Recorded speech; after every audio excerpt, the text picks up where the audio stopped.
আজকের আমি সুন্দরবন অত্যন্ত গ্রামের ভিতরে আমি এসে দেখছি এখানে একটা ইটের ভাটা রয়েছে।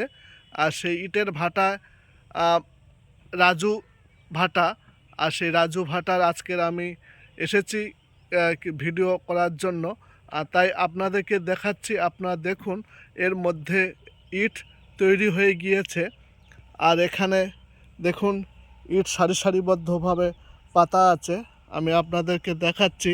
এবং শুকাবার জন্য সারিবদ্ধভাবে দাঁড় করিয়ে দিয়েছে।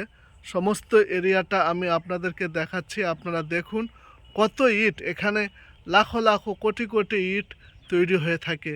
আর তৈরি হয় এখানে, আজকের লেবাররা নেই তাই আজকের ফাঁকা আছে।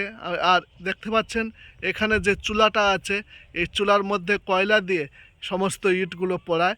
এবং এখানে মাটি জড়ো করা আছে এবং ওই সাইডে মেশিন আছে। আর মেশিনের সাহায্যে মাটি মিক্সড করে তারপরে ইট তৈরি করে। আমি আপনাদেরকে দেখাচ্ছি বন্ধুরা, আপনারা দেখুন সুন্দর পরিবেশ। এই জায়গাটা ফাঁকা জায়গা, নিস্তব্ধ এরিয়া, তাই আপনাদেরকে দেখাচ্ছি। আপনারা দেখুন, ভিডিওটি ভালো লাগলে আপনারা লাইক, কমেন্ট এবং শেয়ার করে দেবেন। ধন্যবাদ।